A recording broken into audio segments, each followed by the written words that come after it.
अस्सलाम वालेकुम। आप लोग टेस्ट मैच देख रहे हैं। इस टेस्ट मैच में पाकिस्तान और वेस्ट इंडीज़ के दरमियान जारी है। वेस्ट इंडीज़ के जीतने के चांस बहुत ज़्यादा हैं और पाकिस्तान के जीतने के चांस बहुत ही महदूद है। इस टेस्ट मैच में बहुत सी चीज़ें गलत भी हुई, बहुत सी सही भी हुई। पाकिस्तान का एक स्पोर्ट जर्नलिस्ट है सनाउल्लाह खान, जो बेसिकली जर्नलिस्ट ही यूट्यूबर है।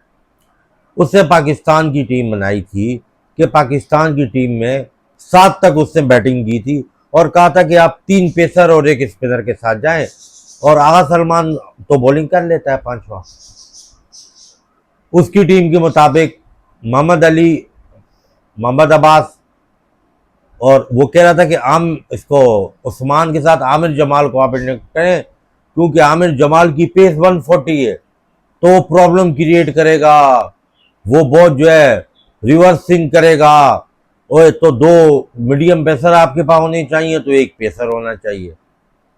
अगर पाकिस्तान उसकी बात मान के टीम खिलाता तो पाकिस्तान मैनेजमेंट ने सही फैसला किया। ये फैसला थोड़े से लोगों को गलत लगेगा, लेकिन ये बिल्कुल एग्रेसिव अप्रोच के साथ गए हैं, पॉजिटिव अप्रोच के साथ गए हैं, बिल्कुल सही अप्रोच के साथ गए हैं कि यार 5 प्रॉपर आपके बॉलर होने चाहिए उनको आउट करने के लिए। और उसके बाद अगर आपका वो बॉलर खुर्रम शहजाद नहीं होता तो आप खुद सोचें कि पहली इनिंग और दूसरी इनिंग में वो कितने रन बना लेते। जाहिर है फिर वेस्ट इंडीज ज़्यादा रन बनाता। आपके पास 2 पेसर है, आमिर जमाल तो वैसे ही भी रन दे रहा है, एक स्पिनर था, आप पार्ट टाइमर के साथ जाते। जब आप प्रॉपर बॉलरों के बावजूद आपने इतने रन दिए हैं तो आप सोचिए अगर आपका बॉलर एक कम होता तो फिर क्या होता। तो एनालिसिस करने से पहले ना देख लिया करो कि तुम क्या बोल रहे हो।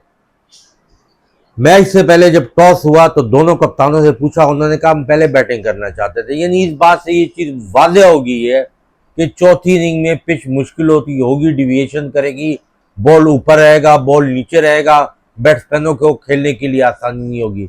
तो फिर लाजिम था कि पहली इनिंग में आप लीड हासिल करें। आपके सेटल बैट्समैन आउट होके चले गए। 199 के समथिंग पे आपके 3 थे। आप अगर 60-70 रन की लीड ले लेते तो अभी आपको टारगेट 130-40 का मिलता तो एक डिफरेंट सिनेरियो होता। और उसके अलावा जो 29 रन की लीड वेस्ट इंडीज ने हासिल की है, वो 29 रन की अगर लीड आपको होती तो आपको एडवांटेज होता। फिर आपको 200 से कम टारगेट चेस करना होता ना, एक मतलब फिर आपको 180 या समथिंग इस तरह रन चेस करने होते। तो वो जो ऐसी डाइसी पिच पे पहली इनिंग में जिसने लीड ली उसके जीतने के चांस ज्यादा है। और दूसरा, आगा सलमान वो तो बच्चा बचुंगड़ा है मोहसिन नकवी और इन दूसरे तीसरों का। वो तो बाबर आजम को नाकाम करना चाहता है। एक तो गया नहीं है शाहीन शाह अफरीदी और उसका जुड़वा दोस्त आरिफ रऊफ। तो आगा सलमान दोनों इनिंग में और जिस तरह इस इनिंग में आउट हुआ है इस तरह से बैट लाते हैं। क्या बहुत एक्स्ट्राऑर्डिनरी बॉल थी, उसने बैट खुद नहीं लाया, वो लेग बिफोर हुआ, वो जानबूझ के आउट हुआ। और बाबर आजम को ये बात सोचनी चाहिए थी कि कप्तानी तो तुम कबूल कर रहे हो, लेकिन तुम्हारा पहला वाला दौर नहीं है कि जो तुमने कप्तानी की तो ये टीम यूनाइटेड थी। इस टीम में हर कोई कप्तानी की लालच में इस तरह पड़ चुका है कि वो टीम के लिए नहीं खेलता। ऑप्टर है वो अपना टाइम गुजार रहे हैं। 50 कर गया बस इमाम, उसने बोला मेरे अगले टेस्ट में तो जगह पक्की होगी। शान को प्रॉब्लम है, शान मसूद भी जिस तरह बैटिंग कर रहा था उसने शुरू में कोई एक्स्ट्राऑर्डिनरी बैटिंग नहीं की है, किस्मत ने उसका साथ दिया है कि स्लिप के ऊपर से कैसे जाते रहे, कोई सीधा कैच गया नहीं, वो रन कर गया। उसको भी पता था ऐसा ऐसा कप्तान भी हटा है, ऐसा ऐसा टीम चढ़ा है। जब तक आप अपनी टीम में लड़कों को इंश्योर नहीं करोगे और टीम में यूनिटी कायम नहीं करोगे, ये दिखावे वाली यूनिटी से आपकी टीम नहीं बनेगी। वेस्ट इंडीज की टीम हर लिहाज से आपसे कमजोर है। उनकी बॉलिंग, आपके जो ये तमाम बॉलर हैं ये 4 डे क्रिकेट खेले हुए हैं, ये 4 डे में परफॉर्मेंस दे चुके हैं। ये कोई वनडे T20 के बॉलर नहीं है। ये अब ये हो गया मोहम्मद अली, हो गया अब्बास, हो गया खुर्रम शहजाद, हो गया मतलब आमिर जमाल वगैरह, ये 4 डे ये टेस्ट प्लेयर हैं। ये तो वनडे के हैं ही नहीं T20 के। लेकिन पहली इनिंग में भी इन्होंने रन ज्यादा दिए और दूसरी इनिंग में जिस तरीके से उनका एक कैलेंडर आके खेल के चला गया और वो 32 रन बना गया, उसके 32 रन और 29 रन जो लीड ली है ये दोनों मिलाओ तो 61 रन। यही तो डिफरेंट क्रिएट करता है। जो टीमें इस तरह डाइसी पिच पे तो आपको एक एक रन बड़ा इंपॉर्टेंट होता है। क्या रिजवान और बाबर आजम जितवा देंगे? बहुत बड़ा सवालिया निशान है और नामुमकिन है, क्योंकि बाबर और रिजवान के साथ वो एतमाद नहीं है जो पहले उसके साथ मैनेजमेंट का था। उनको किसी तरीके से बाहर करने के चक्करों में है, कोई बहाना ढूंढ रहे हैं।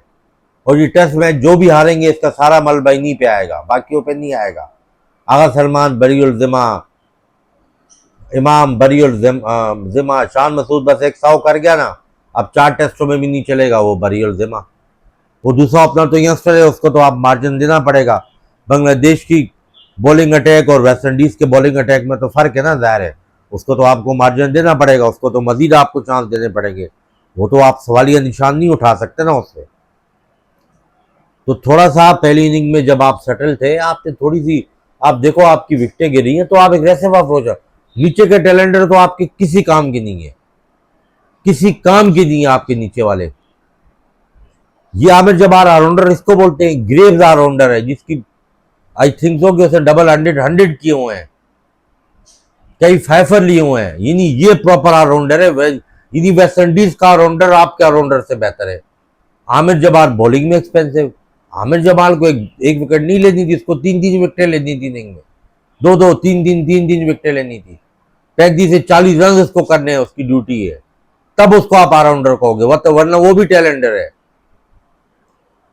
अब बात यह, मैनेजमेंट ने तो अपने हिसाब से सही किया, 6 प्रॉपर बैट्समैन खिलाए, एक आमिर जमाल, 5 बॉलर दिए कि यार कोई बॉलर अगर नहीं एग्जीक्यूट कर पा रहा तो फिर ये तो 5 में, ये तो 4 में नहीं कर पा रहे तो 3 में कैसे कर पाते। तो उन्होंने अपने हिसाब से सही खिला दी। अगर वो लड़का खिलाते अवैध जफर क्या करता, वो 15-20 करता पहली इनिंग में, दूसरी इनिंग में आउट होकर चला जाता, फिर आपकी बॉलिंग कौन करवाता जो रन ज्यादा होते हैं। तो बात यह कि आपके पास बॉलिंग, फास्ट बॉलिंग ऑलराउंडर ना वनडे में, ना T20 में, ना T20 वनडे टेस्ट किसी में नहीं है। इस चीज को आप एक्सेप्ट करो, आपने बनाया ही नहीं, कोई आए उनको बनाने की कोशिश की नहीं, आपने अपनी पॉलिटिक्स की, अपनी सियासत की, बदगुमानी पे टीमें बनाई, तो उसका रिजल्ट ये है। 12 इस टेस्ट मैच का सारा, टेस्ट मैच की जो थीम होती है ना, वो फर्स्ट इनिंग की लीड होती है। बहुत कोई ऐसा हो कि कोई फर्स्ट इनिंग लीड ना लेके जीते बहुत कम होता है, वरना रियल कैसे में होता है बहुत। लिहाजा वेस्ट इंडीज के जीतने के चांस पूरे हैं, और वेस्ट इंडीज और ये टेस्ट मैच जीतता हुआ दिखाई दे रहा है। जो दूसरा टेस्ट है पोर्ट ऑफ स्पेन, 12 लीज टेस्ट मैच का फैसला जो भी हो, लेकिन ये मैच पाकिस्तान जो है टीम की परफॉर्मेंस बॉलिंग में भी बुरी रही है, बैटिंग में भी बुरी रही है। ये वही अब्बास है ना जिसको शेब अख्तर मजाक उड़ाता था कि तेज भागता हुआ स्पिनर बॉलर, उसी अब्बास से देखो कैसी बॉलिंग की है। बात स्पीड की या बात कम की नहीं है, बात है इम्पैक्ट और परफॉर्मेंस की। उसका इम्पैक्ट है, वो परफॉर्मेंस दे रहा है, विकेट पे कोई घास तो नहीं दी, उससे अच्छी बॉलिंग की है। तो किसी को क्रिटिसाइज करने से पहले उसकी परफॉर्मेंस देख लो। मैं बार बार बोल रहा था कि उबैद शाह को टीम में डालो, वो 140 प्लस बॉल करेगा, उसको आप बोलोगे तो यंगस्टर है, उनके बॉलर कर रहे हैं 140 के करीब करीब, प्रॉब्लम क्रिएट कर रहे हैं।